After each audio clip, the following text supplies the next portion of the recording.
a standard chip if we go to that middle pin, and I would actually test my wedges where I would try and not strike it perfect because I want to know what that will do. Wow.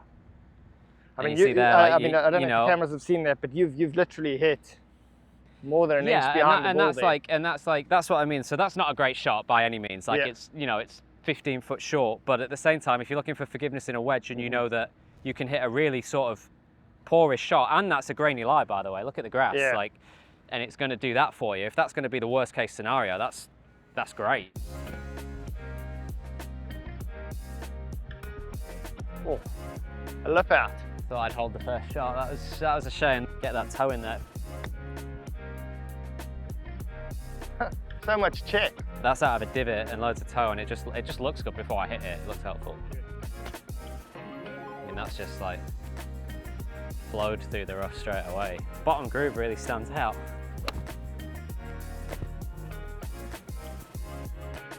We got one? You got one. About time. Hey guys, here with Tommy Fleetwood. I'm going to show him some high toe 5 wedges, which will be his first look at the wedges. You've been playing a high toe wedge for several years. Yeah. Any insights into why you play it?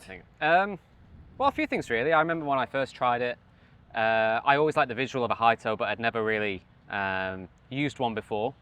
And then from there, there's just certain aspects of how I envisioned the club going through the turf, different shots that I could play with it, the versatility, the forgiveness of it. So, and then once you get used to something, like you know, and you're having success with it, you just feel comfortable, more comfortable with that club. So it's just been something that's been a staple part of my bag for a long time now. So I'd say initial thoughts. One of the things that I really like about a wedge is a bottom groove, like a half bottom groove. I feel like it sets the club. You've kind of frames the ball. Well, it frames the ball. I think it's important to feel like that bottom groove, that half groove, sits under the ball, so you actually feel like you can see it getting under the ball. Last thing you want is something sitting up in the air.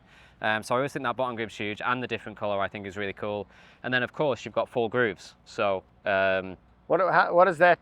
You know, I know we've worked with wedges for a long time, and different iterations of wedges, different bounces, different options. But you've always wanted to explore this full groove situation. What is it? Well, we work so hard to strike the ball out the middle of the face all the time, but I think in short game, you want to strike it in different spots. It's not necessarily that you'll misstrike it, although that is part of what's great about it as well. But the shots that I will want to hit off the toe, I want to get the toe and hit it off the toe. I might want to raise the toe up and catch some heel. The ball might be sat up in the rough.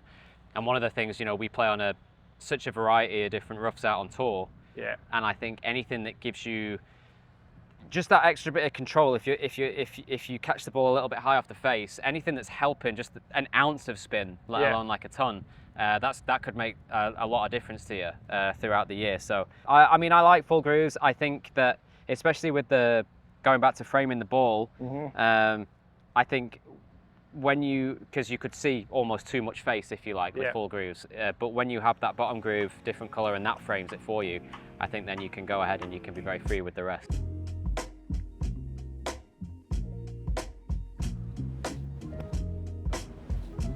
What do you look for out of a bunker? I always use the bottom edge as a visual in terms of how much the club face is open. So like I would, you know, I have a few different faces that I would be working on, and I would always be setting the lower edge up to those, so that's important. I think again that bottom groove stands out for me. I think I could even use, you know, the thing about most wedges is they're a round top, so actually having the high toe in a more sort of straight triangle version might be cool. Do you think that the full grooves gives you a little bit more confidence as you start to open that club up more and more? Well, you definitely see a lot of face, so you feel like you're going to hit the ball, like you feel like you're going to make good contact. I feel like that's quite a cool thing to look at.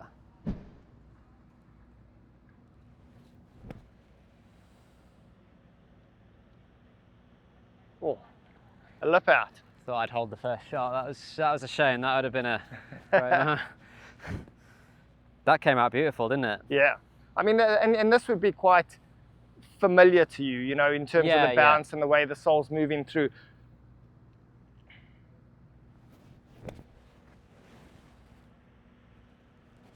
That's excellent. It's coming out nice and soft, isn't it? I'm going to give you the low bounce one and see if you can feel anything different there. But what's nice to see there is obviously a clean strike. And yeah, you can see how the strike's kind of moving into that high toe, isn't it? Yeah, yeah, yeah. I mean, that'll be great because you'll get good feedback on the face, won't you, with the, Yeah, with the high toe? exactly.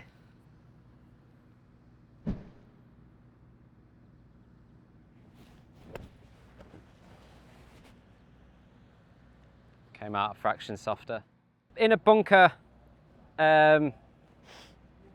less bounce and a good strike would be a slightly softer flight. Like it'd have less pace on the ball. You know, so less bounce is kind of less resistance. Yes. Call it that way. And depending on how you deliver the golf club, I'll tell you what we'll do after that is we'll hit a high bounce one, and you can kind of just talk through. I mean, you can see how fast that's getting through the sand compared to the previous like one. I feel like I can put so much pace into that. That's really cool. Well, I'll actually give you this one. This is kind of the ATX. Okay. Just kind of your more kind of all-terrain kind of rounded sole. I mean, you can open it up a little bit more bounce, obviously. Yeah. You know, when fairways are pretty sticky and very grainy, I think this is kind of the bounce that you'd want to kind of explore. Like heavier sand in bunkers? Exactly. Heavier sand, like deeper.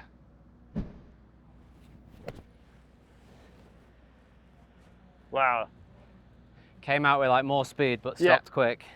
Do you feel the different like resistance from the bounce? It's interesting actually. It's really interesting. I definitely that middle one with less bounce, noticing the softness, like that, you know, that pace on the ball, where that's, you know, a good thing or a bad thing depending on what situation you're in. But like definitely you notice that whatever you're looking for, if you're looking for to be more aggressive out of bunkers and feel like you want to stop the ball really quick, like that low bounce was amazing there. And then you can see this ball coming out faster.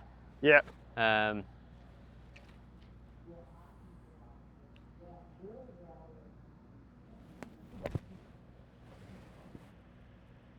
We got one? You got one. About time. We'll leave that bounce on that one, but I do just for our, you know, our viewers here. We got the highest bounce one. As you know, you know, a lot of amateurs, you know, really struggle in bounces in bunkers. They don't really have the time to practice relentlessly, and I would always suggest that, you know, go with as much bounce as you can use. Yeah, I agree. You want to make it as simple as possible for the ball to get out, right? So exactly. You can see how it sits straight away, like the leading edge of the club is up in the air. Yeah. So easy to get it out. Just bounces on you, right? Like I feel like, I don't know, you put it in like a heavier lie, I'd probably say that bounce is probably gonna help. Comes out of it so easy. Wow. Came out of it with so much pace, like. Yeah. Actually landed pretty soft given that it was plugged. Yeah, like I was just thinking that, and especially, you know, you get on, I don't know, an upslope, I feel like that bounce is going to help it get through the turf and maybe hit a longer one. As opposed to like digging into the slope. Yeah, let's go to a slightly longer one there. Gets out there so easily. I can massively feel that the club just not like, you know, the club just bouncing on me, like working for me and getting the ball out. Yeah, it's really interesting. Perfect. So something that might not jump out at you, but I can kind of give you a little bit of insights into is, so high toe and MG5, which TaylorMade have a lot of momentum in the wedge market, and something that's unique and specific to a high toe 5 is this wedge is now forged, which is again, so you know, when you talk about a high quality wedge, you're talking about a forged wedge which has the feel of you play forged irons, you play TW irons which are forged, so that's kind of a nice kind of blend into continuity through the bag. And also now the same groove that is in MG5, your sawmilled groove, is now in high toe 5. Beautiful. So nice bit of continuity there, and if you have a look in between the grooves. Yeah, that's what I was looking at. Yeah. The advancement there is really what you're trying to look for. What is that? It's like a tread. So if you think of a tires, you know, I mean, we use the analogy of like, you know, if you had slicks on a car and a car was going straight in perfect conditions, it would be fine. But you never really have perfect conditions in golf. So this will really help with basically your spin retention. Okay. Spin it from anywhere. And you know, when you kind of have something in between the ball and the face, that's going to help. What you're also going to notice as we get this club down and we start hitting some shots is, you know, a fraction less offset. Yes. Our high toe wedges used to have a little bit more offset, so this has got a fraction less offset. And something else I wanted to touch on was obviously you sometimes only play 52 and 60, and then sometimes you play 52, 56 and 60. So that 52 is a very important club for you. Yeah, totally. And when we get going and we hit some full shots, we'll kind of explain and get you to hit your half shots and make sure you get your distances right with that. Excellent. There's a bunch of different grinds, anything from real low bounce all the way up to a real wide sole ATW. Yeah.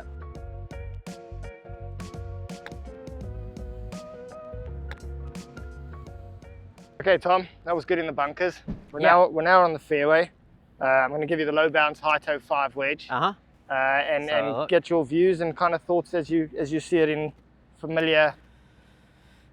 Yeah, well, I think fairway's always nice place to be chipping from and testing the versatility of a wedge, because I think you get to fairway, you would have just off a normal lie, you would have a regular shot, a low shot, a high shot, and then different spins that you might want to put on it. So there's a bunch of different things that you want the club to be doing for you. So let's go to the middle pin over there and just start with a normal chip shot. And again, I feel like that bottom groove is framing the ball nicely.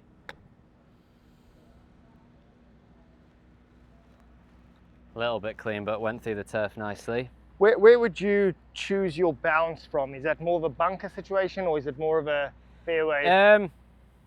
Well, I think that's the thing. You have to try. You have to hit everything. You have to go through a real bunch of testing, because I think once you get inside 50 yards, almost no two shots are the same. So I think you have to spend a good bit of time making sure you go through your shots. You've got fairway rough bunkers all the way from 50 yards and in. So having a good sense of because something always stands out. You might feel like you've got the perfect wedge for you, and then I might get to a 40-yard shot that I need to spin up a little bit, and it might not feel great. So then there's something, there's another element. So you just have to put a lot of time into it, I think. When you get like it's been raining, it's a little bit soft, a little bit wet.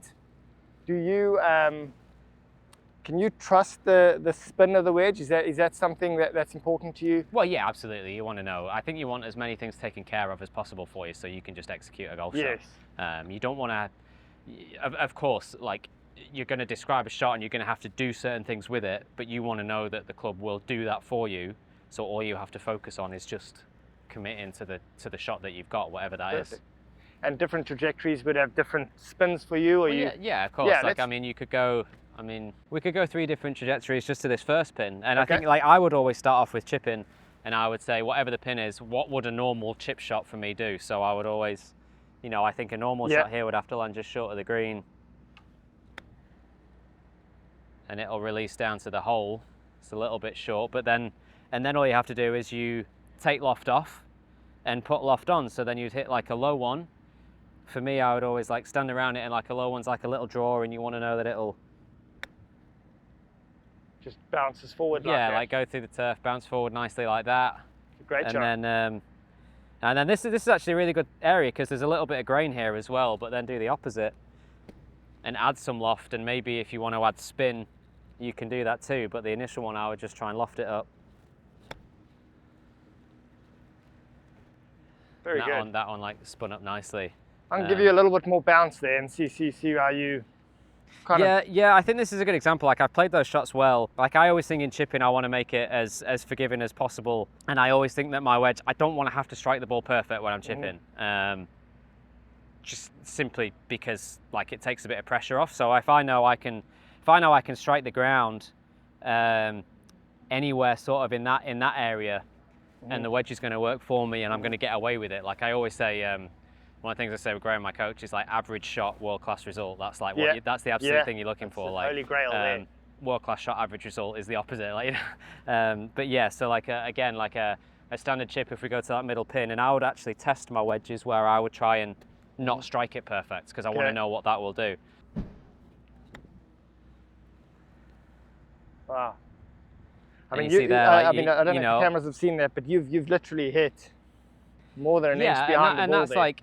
That's what I mean. So that's not a great shot by any means. It's 15 foot short, but at the same time, if you're looking for forgiveness in a wedge, and you know that you can hit a really sort of poorest shot, and that's a grainy lie, by the way. Look at the grass, Yeah. like, and it's going to do that for you. If that's going to be the worst case scenario, that's great. Like, I'll explain to you a little difference just in the wedge groove compared to the high toes that you've played versus the high toe 5. So in the sawmilled groove, the radius and the walls of the groove is actually sharper. Because of the process that you go through to get the groove, you can make the tolerance of the edges so much finer in accordance with the USGA rules, that you're actually going to get sharper, more consistent grooves. And when you're talking about a shot like that and you want some of the groove to catch the ball, it's really going to help you. Yeah, and then I also think, like, people talk about, you know, you see Tiger in some of the videos and Scotty, and people talk about getting the toe in, getting the heel really high on a high toe wedge. I mean, look at, like, it looks like I've got like 24 hours of golf ball on the club, like it'll just stay on it, and it was like, so that shot there, it's like, you know, I'm looking at it and I'm sort of putting the toe in. I feel like I've got so much room there for it to just. Oh wow! I want to. Didn't really take any, but like it just looks like it just looks so good for that shot. And you know, here's a good example. Like, look at that. Like, you put it in a divot. Hang on, I'm in the zone. I'm flowing here right now with a high toe wedge, and again get that toe in there. It feels like I got so much.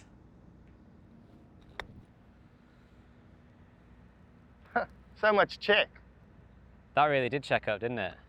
Spinning, but that's out of a divot and loads of toe, and it just looks good before I hit it. It looks helpful. Very good.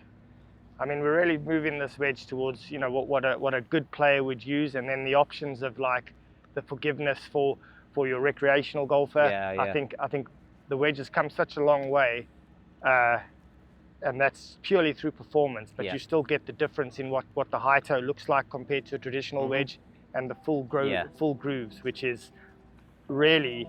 You know, I believe in bunkers and in tough lies, those grooves can really help you. Yeah, totally.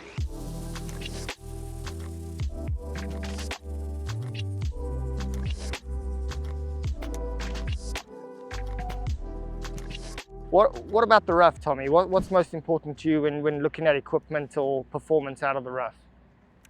As much control as you can get. I mean, the rough takes so much of that away from you. I think the rough is the most similar to a bunker in that I think people sometimes forget you're not hitting the golf ball. Like, you know, I'm not going to contact the golf ball in this shot, say a lie like that. So the club being able to go through the rough as consistently as possible. Like, you're going to get such a variety of lies, such a different you know, amount of thickness to the grass, but going through the turf as consistent as possible, because then I think that gives you a good feel of the pace of the shot that you're going to get. And then any added spin that you can get out of the rough is like gold dust. Control is everything. And that's just like flowed through the rough straight away. Which one was that I just hit? ATS. So amazing. you know, standard bounce. I mean, again, it's a bounce that you're very familiar with. You know, with. like I always think, so in the rough, you have a different lie every time, but generally you've got 3 different types of lies. You've got like a perfect lie that'll sit up, then an average lie, and then you've always got a terrible lie. And I think if you can practice judging the speed of all these 3, and the club is making sense to you in what they're doing, then that's great. So, you know, and you realise what you can do with them. So you always have like. You know, that was a really good lie there that, you know, you can do something with. Go. An average lie just requires like a bit more speed than a perfect one. These are landing really good. These are landing really good, and then this is the ultimate one that's going to take so much more speed.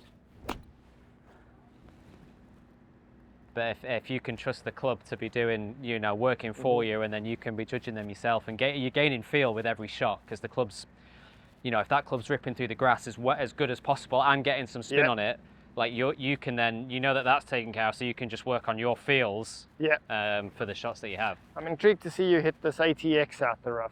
Actually, don't know. Is more bounce again would be better through the rough? Would that Well, go I through would the say rough you've got, you know, a little more kind of forgiveness, I guess. You know, sharper bounces would go through the grass a little bit more quicker.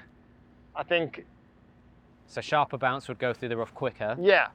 So I'm not sure you're using Yeah. the bounce, but I think it's where the weight is in the club. Yeah, okay. Makes sense. It's a pretty thick lie. Oh. That went underneath the golf ball. That was good. Again, like super thick lie. I tell you what I'm impressed with is how much these balls are spinning. They are landing like particularly soft, aren't they? Yeah, and it is face. like soft conditions, but really the ball is coming out with some control, which is I think most important. Very good. That landed amazingly soft. All right, Tom.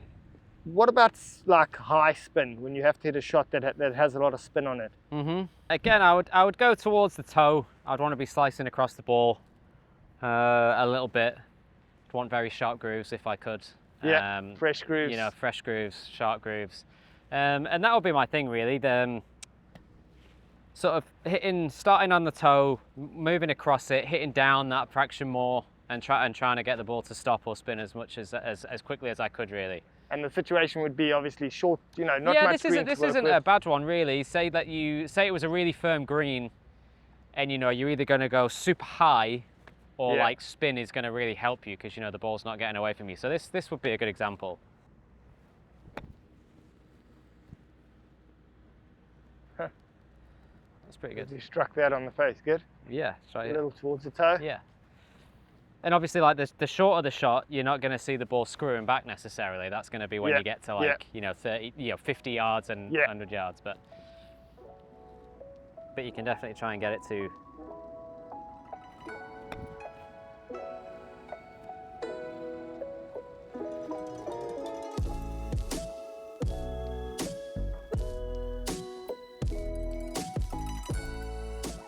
In terms of numbers now, when you're hitting full shots and smooth shots, shoulder shots, what kind of numbers are you looking for with your 60?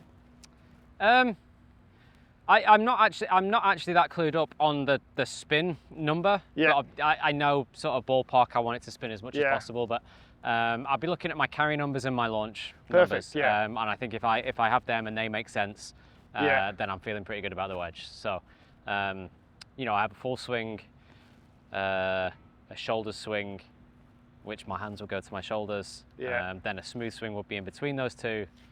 Swing my hands to my middle. So like similar to, you know, positions in a wedge Yeah. shot, you clock face, stuff like that. And you'd hit a lot of full 60s? well, yeah, because it's actually above, but I like having a 100-yard club. So Yeah. a club that I would swing full and go 100 yards. My 60 actually goes a little bit further, like 102, Yeah. 103. But that for me is a nice ballpark figure, because then I can figure stuff out from there. I can figure everything out from there.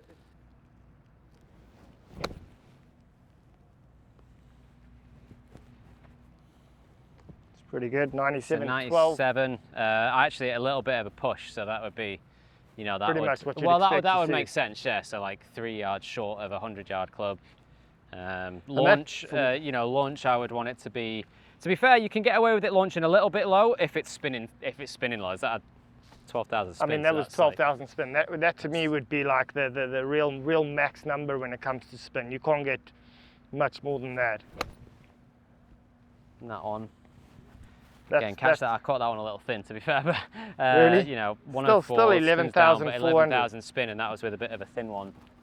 So that was good. And then, you know, I could go down to, you know, that I have my shoulders would go like just above 90, middle would be just above 80, and then I would start down at like 50, 60, 70, Yeah. and those are all Hit field a shots. 60-yard shot, and let's just see how much that holds the spin and maintains it, because that's another key performance variable in a wedge, is how it can hold the spin as you.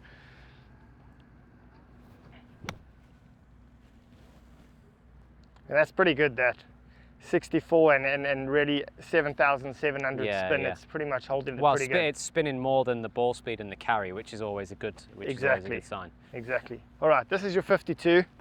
Obviously, your setup most weeks is just 52 and 60. Or Yeah, what would you say, yeah, at I least have 60% of the time. Yeah, I have that a lot. I think so. Like, there's certain clubs in your bag that I think you want a lot of versatility with. You know, funnily enough, driver is one, I think. But you know, people want to hit less off the tee, so they do. For me, you know, my fairway woods, 5 wood, 9 wood, 52 and 60 would be the most versatile clubs in my bag that I would want to do the most with. So it's really important to me. But like a full 52, that bottom groove really stands out.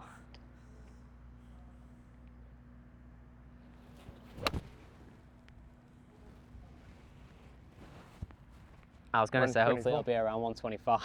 But yeah, 124 again, spinning tons. Exceptional. You know, I'd have the same shots with my 52 that I do with my 60. But like so 60-yard shot that I just hit.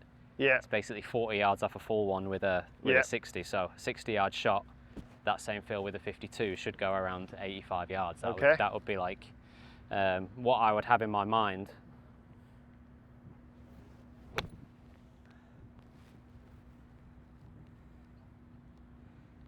And I got nowhere near. I got 92.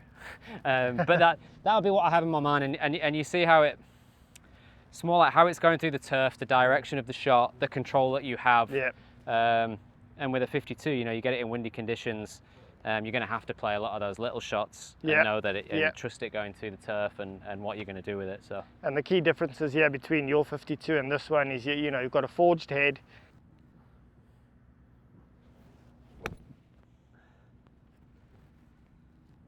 That was great.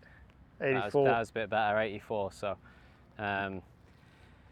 Very good. So yeah, like a very versatile club, very important. Look at all those shots; they look like they've all done a very similar thing through the ground, which is a consistency that you want. You don't want to be searching for strike, or you don't want to be fighting the club doing something that you don't really fancy it doing. Just before we finish, I just want to show you the back. So this is having a forged club. You're actually able to make you know, you can do cool things like a T-bug or you know, work on the finish of the club and how it looks. Obviously, once the performance is all good and ticks all your boxes, how important is that to you? For me, like, performance is everything. Like looks you can get away with, but I think for us, like seeing what you guys do and the guys behind the scenes and having the ultimate trust in that club, everything that goes into putting that club in my hands to then perform is the most important thing for me, and I know that you guys do everything that you possibly can. Perfect. Thank you, Tommy. Thanks for your time. No, thank you. That was great.